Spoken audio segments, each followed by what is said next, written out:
First of all, I pay my obeisance to Bhagavan Mahavir, the propounder of Jainism in the present age. I also pay my obeisance to my mentor, Acharya Sri Mahashraman. All the scientists and scholars who have gathered here online to participate in this very valuable international conference on Jain philosophy and science. My topic is soul, life, and consciousness in Jain philosophy and science, and relevance of the application of this principle in day to day life in global scenario. The whole world seems to be groping in the dark, trying to find solutions to some of the global problems like violence, hunger, health, education, and last but not the least, the environmental depletion. The reason, as I believe, is that modern science and technology is based on lopsided theories involving only physical order of existence, or in other words, the materialistic view of life. Whereas what ought to be done is to involve consciousness together with the matter, or in other words, to involve the spiritualistic way of life together with the materialistic way of life. The Jain philosophy reveals that it is mainly the free will power of consciousness, or it is called the soul, which is possessed of the inherent potency to overcome the effect of all external forces, including one which is called the karmic particles force or karma, which are the subtle structures, and together with them or through effecting them, we can also bring about a revolutionary change in our physical body or the gross body. To begin with this topic, we have to understand first the fundamental or the basic principles of Jain metaphysics. Actually, Jain darshan, as it is called, which is slightly different from Jain philosophy. Jain darshan is that gamut of knowledge or intuition which is revealed by some person who has become free from the external bondages of what is called the karmic material particles. Jain darshan means the direct vision or the perception of the truth. The basic principles tell us that there is the principle of jiva. When translated, we may translate both as the soul or the living being. Jiva. And exactly opposite ontological existence is ajiva, that is non soul, or in other words, those objects or substances which are devoid of life, and hence they are all non living things or objects. Basically, all of us individually, of course, are jiva, soul. Not only the human beings, but also all the creatures, animals, and even those objects which are possessed of consciousness, like the plant and other microorganisms. Now, this is the first principle, that is Jeev or soul.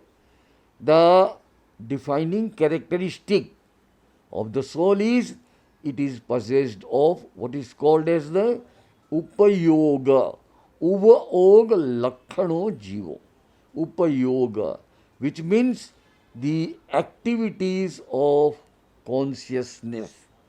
That is called the upayoga in technical term, and we can understand it as the knowledge or cognitions, perception or intuition. So this is the basic characteristic of every living being, every jiva, every soul in the world.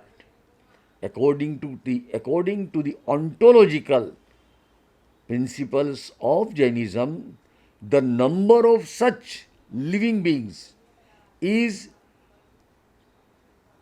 infinite in mathematical terminology, and also it is a constant, that is, whatever number existed in the past exists in the present and will exist in the future.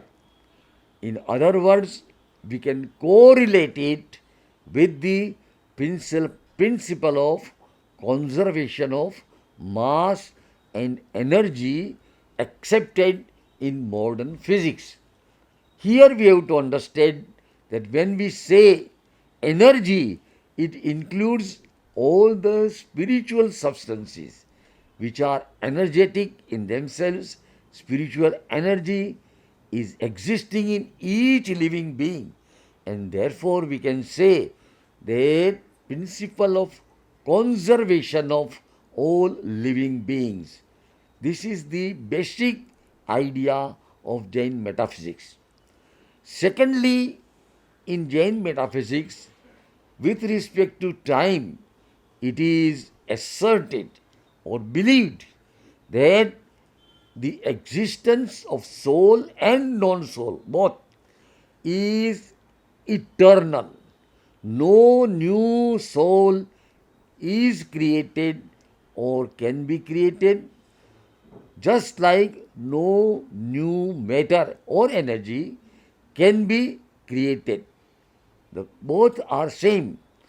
So we have to understand that eternal world, eternal universe with respect to time is another important doctrine of Jain metaphysics. And the third important doctrine is that from beginningless time, no beginning, when we draw the graph, it will go infinite past, no end, infinite past. So, beginningless time, the existence of soul is there, but it is contaminated with material particles or matter from beginningless time, and will continue in the future for any time unless and until, with the special efforts or exercise of the free will power of soul, through which the soul can become free from the beginningless bondage of the external material particles and can get free from the clutches of this bondage, and that is termed as emancipation or moksha.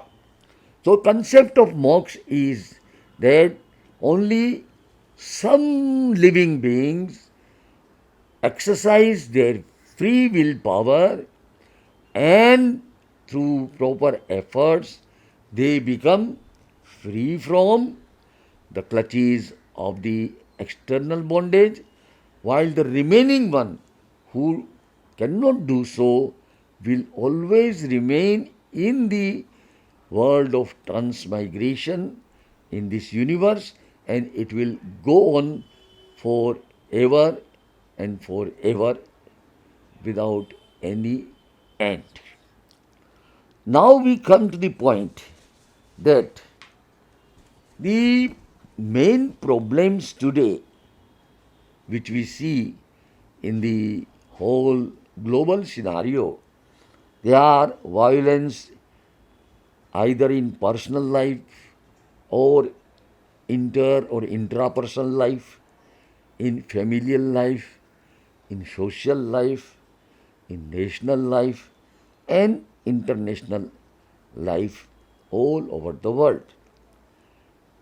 What we want to find out is through the combination or the union or amalgamation of science and Jaina Darshan, we can find out certain solutions to such global problems by bringing out a fundamental transmutation of our own consciousness, and in this way we can end the violence, etc., at least to some extent in all strata or all fields of our life. Another one is global problem is about health, as WHO has defined, that is called holistic health. Health does not mean only physical infirmity or absence of disease, but it includes a total physical, mental, emotional, and social health. That's why the problem of attainment of holistic health in the world is a very major problem, and what we want to tell is that through proper management of consciousness and amalgamating science and technology with the Jain Darshan's principles or the spiritual practices, we can also bring about a revolution in this holistic health field by ensuring to some limit, a minimum limit or optimum limit, the holistic health for every person. And the third problem is that of economics, or in other words, that of hunger. All over the world, there is a great discrepancy, or there is a great abyss between the haves and the have-nots. This is because of the wrong type of economics, or the concept of development adopted in modern age, that it has given rise to this ditch between these two classes. And with the advent of the science, technology, and other things, on one hand there is increase in the so-called development, and at the same time the ditch or the abyss between these two classes also goes on increasing more and more. So, this third very valuable problem which is to be addressed, we can address this problem fruitfully and successfully through combining the principles of science and technology with Jain Darshan and cultivating or increasing our intrinsic power of consciousness through which we can bring about the fundamental change in our attitude in life. As I told, because of the materialistic lifestyle or because of the importance given only to materialistic approach, materialistic benefit, that is called materialistic lifestyle. It is in the center of our society, of our life, total life. Everything we do in life only we count for the materialistic gain.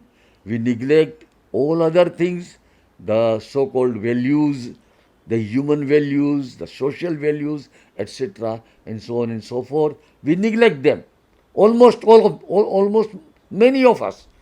And on account of that, the problem of hunger goes on increasing day by day in spite of the development made through science and technology in this world. Now we come to the third point, that is very important, how we can do or how we can achieve this. For this we have to understand the spiritual technology involved in Jain Darshan.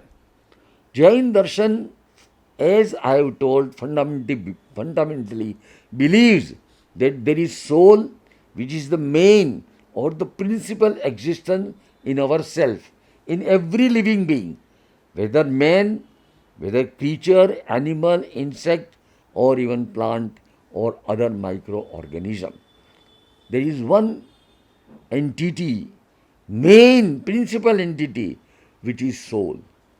And the fundamental assumption or the fundamental assertion of Jainism that every soul, whether it is in the form of human being or human life, or whether it is in the form of plant life, the soul of a human being and the soul of a plant, there is no difference at all. Altogether, there is no difference. Both of them, or every soul of every living being, is equal in all respects. That is to say, it has got, everyone has got infinite power, infinite knowledge, infinite intuition, and that is what it is, a potentiality. Potentially, every living soul is possessed of these things. These are the fundamental characteristics of every soul. On account of the variance in the karmic bondage, which means the particles, the karmic particles, we can give the, or in modern technology we can also karmons, especially electron, there is proton, these are karmons. Karmons are the minute particles. And every action of a soul, every action of a soul, it attracts the karmons from the atmosphere, which is all cosmic space. In all cosmic space, that is around all of us, there are infinite number or karmons. They are mainly divided into 8 parts. These are the 4 fundamental or destructive karmas, and the Other four which are non-destructive, these are four which are called non-destructive karma. The actual process of attainment of moksha involves mainly, firstly, the obliteration or annihilation of the Mohaniya karma, both types, the belief distorting and conduct distorting. These four karmas, once if they are annihilated totally, the soul becomes free from the clutches of these four major karmas and it attains the status which is called as the status of a Keval Jnani. So, in this way, there is a complete hierarchy of the karmas, and what is involved in our efforts is through proper mechanism, through proper technology, through proper spiritual practice, we have to gradually make the power of karma less and less and increase the power of soul, the power of consciousness more and more, and ultimately there will be a time where the soul surpasses or overcome the karma's power and becomes free from the clutches. Now, in this long process, what is relevant in our talk today, as far as the global problems, as I have stated, are concerned, is that we have to bring about neurological changes which are possible. Now we bring in the concept of modern science, modern neurology, in which it has been stated that in our human brain there are two different brains. One is actually human brain, the other one is animal brain. In technical terminology, the human brain, it resides in our cerebellum. The portion is called neocortex. So this is the seat of our human brain, actual human brain. Whereas the animal brain, which is also inside our brain, is seating, the seat of that animal brain is in limbic system, or it is called mammalian brain, or there is another brain there which is called reptilian brain. So that part of human brain which we now can call animal brain, it has become dominant in our materialistic lifestyle. When we desire for material gains, and because of the effect of karma, the past karma which we have bound, we become greedy, we become selfish, we become violent, and so on and so forth.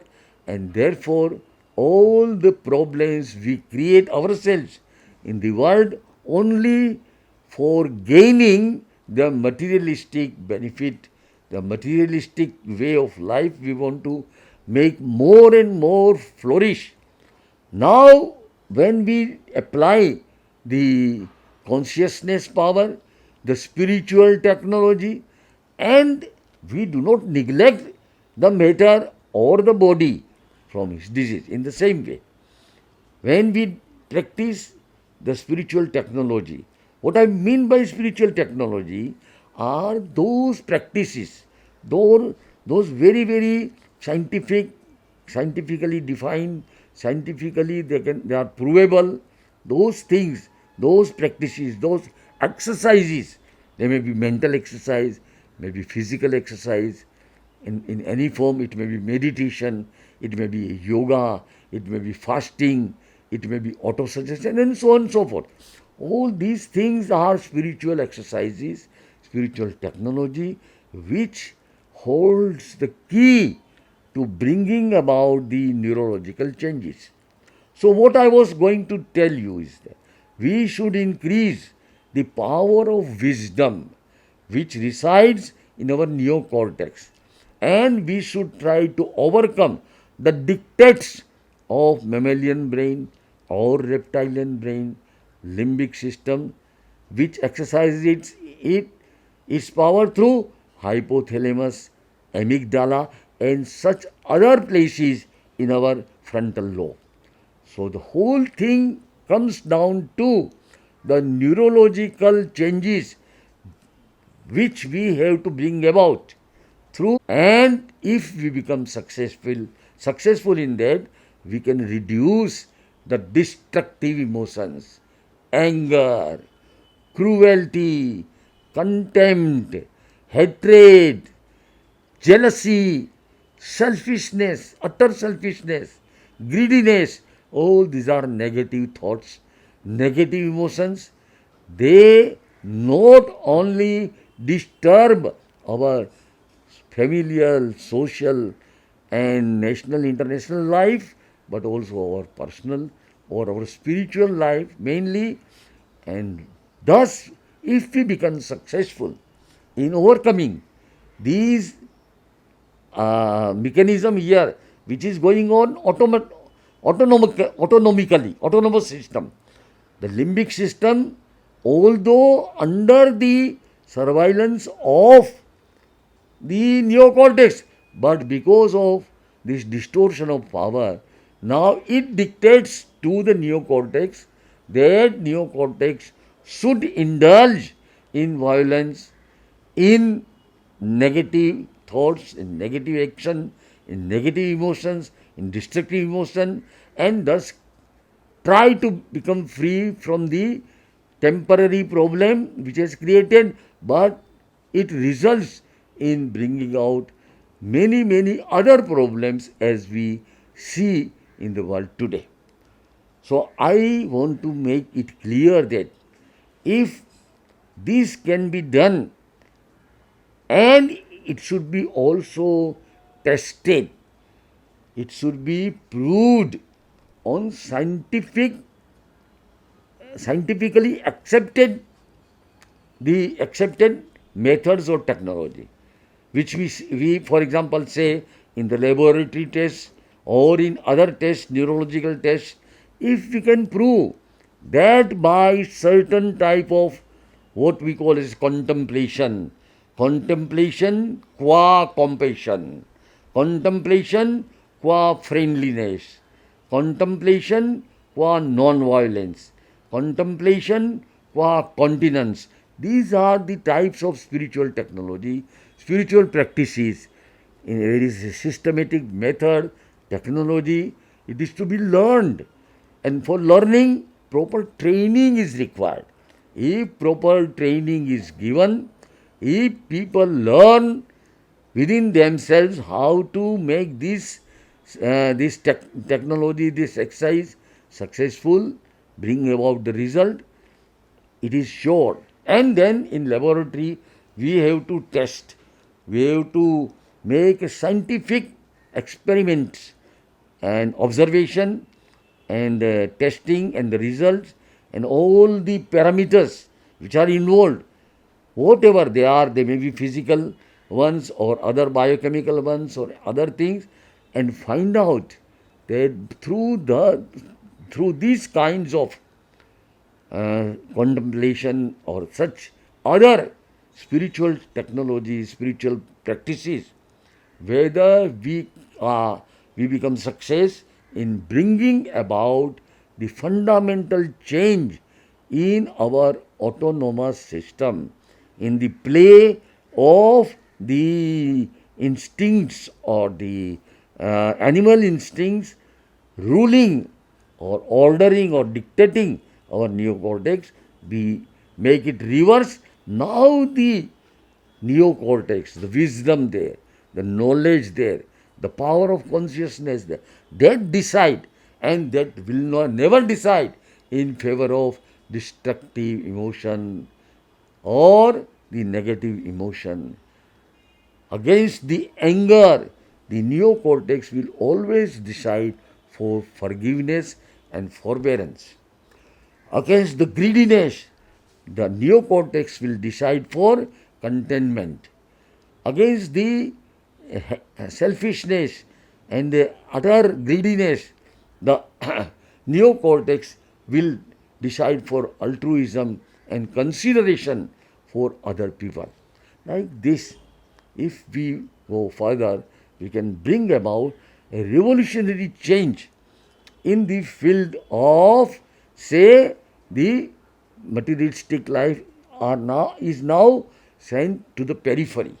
Now we, in the center, we place spiritualistic life. We do not neglect body. We do not neglect the materialistic gain or materialistic requirements.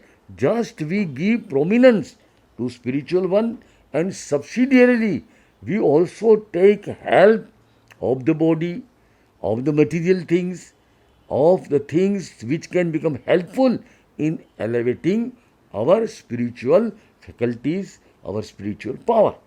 And a training system. The training all over the world, if we can evolve a system, just as now people have evolved a system for training in violence all over the world. The military forces everywhere, the police forces everywhere. In there, the people recruited for them, they don't know anything about. The other side of this thing is training in non-violence, training in increasing the power of consciousness, training in making less the power of hormones, training in making understanding that the life is our individual life or everyone's life is internally connected with all lives, and in this way, when we have the concept of equality of all souls, equality or sameness or oneness of all soul, we have the same feeling for others as we have those for ourselves, in which people will think first that how much should I earn and accumulate. That will be the first principle or the first idea in a person who is trained in this training in non-violence, training in spiritual technology. Then he will first of all put the limit to his desires, limit to his consumption, limit to his accumulation. He will not have limitless desires, he will not have limitless consumption or controlless consumption, he will not accumulate unlimitedly. In this way, we can bring about an economic social order all over the world. And if such kind of training is first tried in that strata of society who are already rich, who are in the state of haves, there are a handful of them, and on other side are more than 90% who are on the other side. So if wants to live happily, healthily, nobody actually wants to live a unpeaceful life, disturbed life. When you can convince people that by developing this power of wisdom, of neocortex, and controlling, curbing or restraining the basic destructive emotions in human mind, human brain, they can make their life on one hand. Also, we don't ask them to give up everything. Whatever according to their own capacity, they will limit it. Somebody may limit it to 10 million. Other may limit it to 10 billion. Doesn't matter. After all, if there is a limit and the mindset is changed, he is not hankering after money. He is not hankering after materialistic gains at any cost. He is thinking everything in terms of his values, and in this way, gradually, he will then understand the value of self-restraint, of contentment, of cooperation, of altruism. But this is the way to change globally the whole world, and it requires efforts of all such people who are scholars, who are scientists, who are the people working in the global institutions like United Nations, UNESCO. It can be changed. Make a thorough research, scientific research, find out exact and valid means to bring out the change in consciousness, the this kind of change in our neurological system, in our neurological or neurobiochemicals, in our neurotransmitters, and even in our bioelectrical electrical mechanism of our brain. In this way, it is possible. It is not an utopian idea. Way.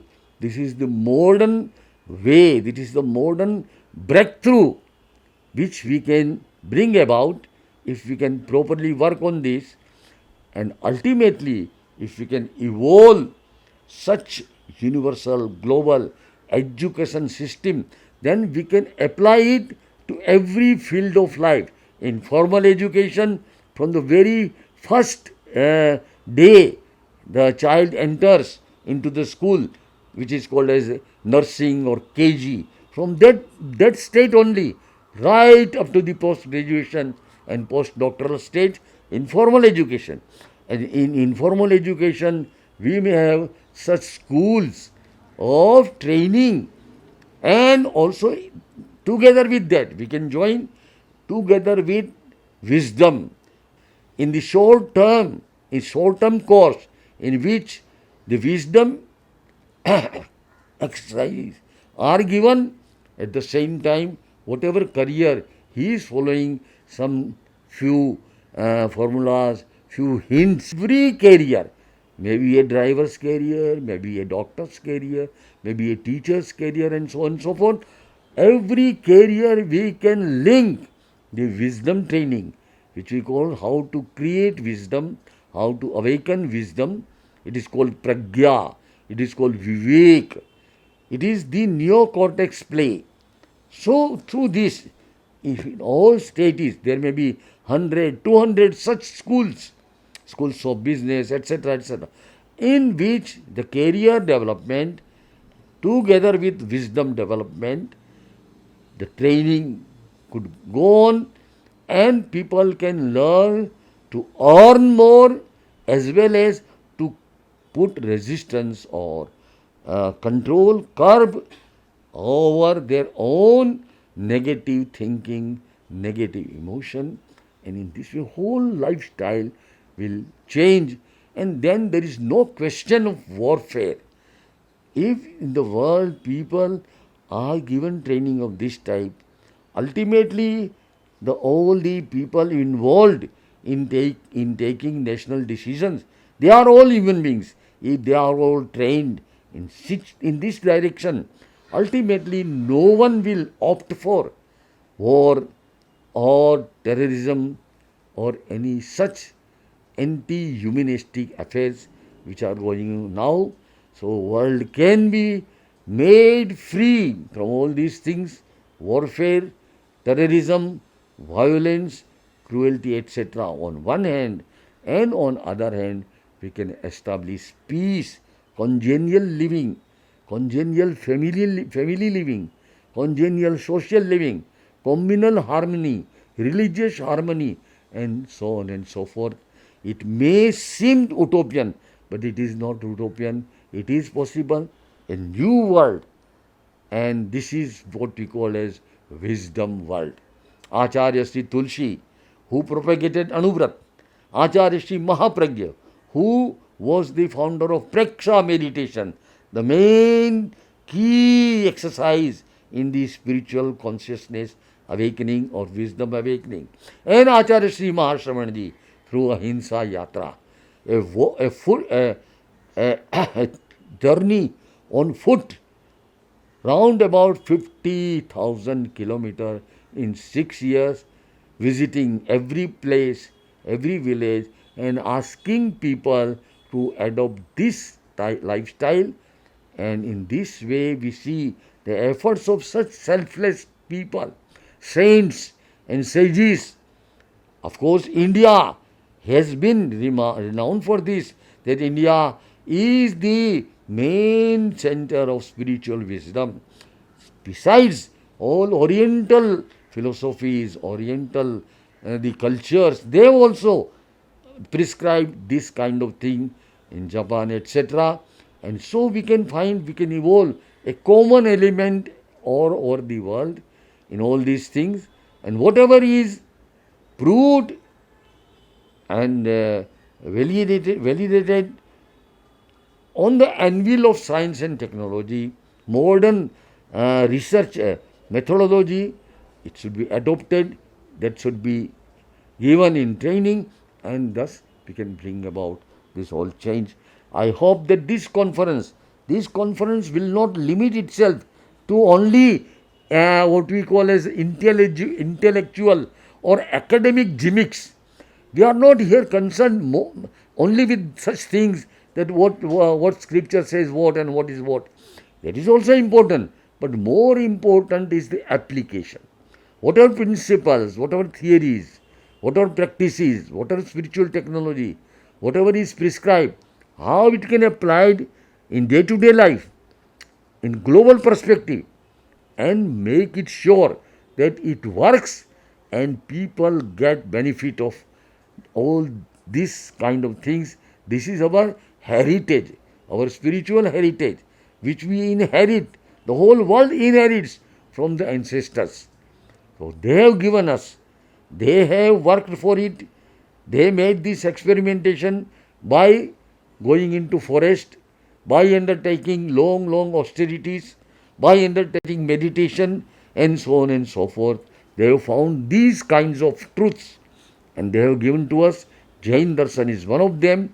It is given in a very scientific way the theory of karma, the theory of gross body, how the gross body and how the karma body, that is micro body, they are correlated, and how the consciousness in human body, how the brain, human brain works, and it is connected internally, and how our exercises can affect them.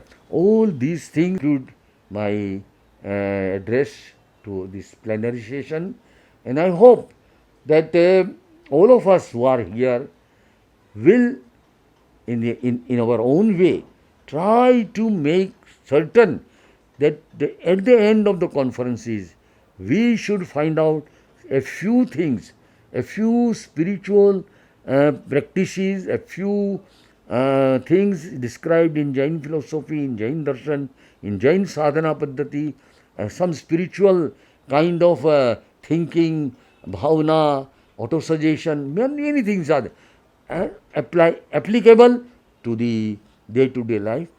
Some things we can find out, and then a proper system, a proper organization for propagation, for the training, for the research, for the training, and for the global interconnection. There should be interconnection globally, and in this way we can make a very changed globe in the next few years, and make the whole humankind free from these. These are the curses of the modern age. On the one hand, modern age is on the summit of development, going to the moon, Mars, and etc. on one hand, and on the other hand, people living, human beings living in the world, they live the wretched life. This is not compatible with the modern wisdom, modern knowledge. We have to change the scenario, and that can be made by strong determination, resolve. All of us, if you can do, and the people like Acharya Mahashraman, there are so many such great teachers, not only of Jain darshan, but of other religions, other culture, other country, all of them like-minded, giving stress on consciousness, giving stress on the power of free will power of consciousness. And then we can meet together, unite together, and evolve certainly a new man, in a new world. Thank you.